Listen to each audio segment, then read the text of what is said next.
नमस्कार दोस्तों, मैं अंकुर उपाध्याय स्वागत करता हूं आप सभी का आपके अपने YouTube channel share market analysis में। FII DII की बड़ी बाइंग आई है कल के ट्रेडिंग सेशन में, लंबे समय बाद आई है और ये सबसे इंटरेस्टिंग यही है। परसों यानी कि मंडे को हम लोगों ने देखा कि FIIs ने अपना हाथ रोका है कैश मार्केट में बेचने से और बाइंग करके गए हैं, बट बहुत ही छोटी बाइंग थी, अराउंड 170 करोड़ के समथिंग की बाइंग थी। एग्जैक्टली भी मैं आपके साथ अभी शेयर करूंगा, लेकिन हम लोगों ने कल देखा कि मजा करा, मतलब तंगड़ी बाइंग करी है 1071 करोड़ की। आप कहोगे भाई ये कोई इतनी तंगड़ी तो नहीं है, तो वो मैं आपके साथ डिस्कस करूंगा। मैं आपको एक एक करके पूरे दिन के डेटा बताता हूं। लास्ट बाइंग जो FIIs की तरफ से आई थी मंडे ट्यूसडे को छोड़ दिया जाए तो लास्ट बाइंग आई थी 10 अप्रैल को। और अगर मैं पूरा डेटा देखूं ना अप्रैल महीने का, तो केवल और केवल FIIs ने 2 ट्रेडिंग सेशन में ही बाइंग करी है। एक 5 अप्रैल को, एक 10 अप्रैल को, एक 19 को भी करी है।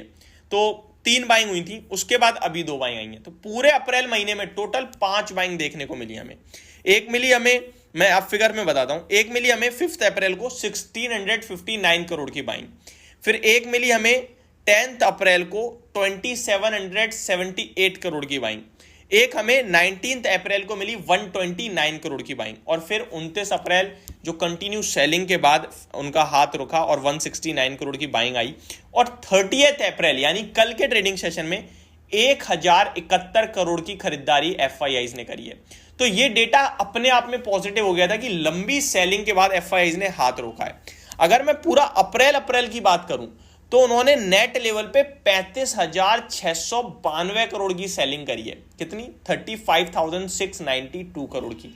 और अपना बाजार पता है कहां है? अपना बाजार मंथ हाई पे खड़ा है। क्यों? क्योंकि DIIs ने लिया है, रिटेल कैटेगरी पॉजिटिव ही बैठी है, रिटेल कैटेगरी उठा रही है और अपना बाजार हर एक लेवल पे आउट परफॉर्म कर रहा है। पहले मैं आपको बताऊंगा ये FIIs बेच क्यों रहे हैं। देखिए, FIIs इसलिए बेच रहे हैं क्योंकि उनका खुद का देश खराब कर रहा है, या फिर आप ये कह सकते हो ग्लोबल मार्केट्स में उस हिसाब की रैली नहीं है जिस हिसाब की भारत के बाजार में। तो FIIs बीच बीच में तो सोचते हैं कि ये हो रहा है वो हो रहा है, तो शायद भारतीय बाजार में भी कंसर्न आएगा। लेकिन भारतीय बाजार हर एक सेकंड ये कहता है ठीक है, हम 2 मिनट रिएक्ट करेंगे, तीसरे मिनट ऊपर चले जाएंगे। तो जब बाजार टूटता है तो FIIs को ऐसा लगता है कुछ क्षणों के, कुछ पलों के लिए कि हम ठीक है, लेकिन जैसे ही बाइंग बनती है, तेजी आती है, FIIs कहते हैं यार गलत पड़ गए, दोबारा लेना शुरू करो, और वो दोबारा लेना शुरू कर देते हैं। अब अगर मैं DIIs की बात करूं तो उन्होंने 35,700 करोड़ की ओवरऑल सेलिंग करी है अप्रैल में, लेकिन उसके सामने DIIs ने 44,186 करोड़ की बाइंग करी है। तो ये तो रुकने थमने का नाम नहीं ले रहे, और ये कोई अपना पैसा नहीं लगा रहे हैं, ये DIIs के पास पैसा आपका और हमारा ही है।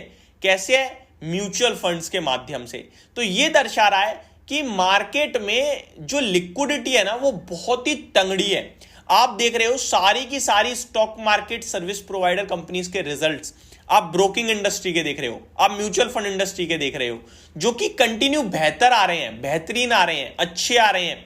तो ये दर्शा रहा है कि मार्केट में पार्टिसिपेंट्स की कमी नहीं है और मार्केट में लोगों के डीमेट अकाउंट्स कंटिन्यू खुलते जा रहे हैं। म्यूचुअल फंड जो म्यूचुअल फंड इंडस्ट्री ग्रो कर रही है, ये सारी क्या दिखा रही है कि पैसा आ रहा है बाजार में।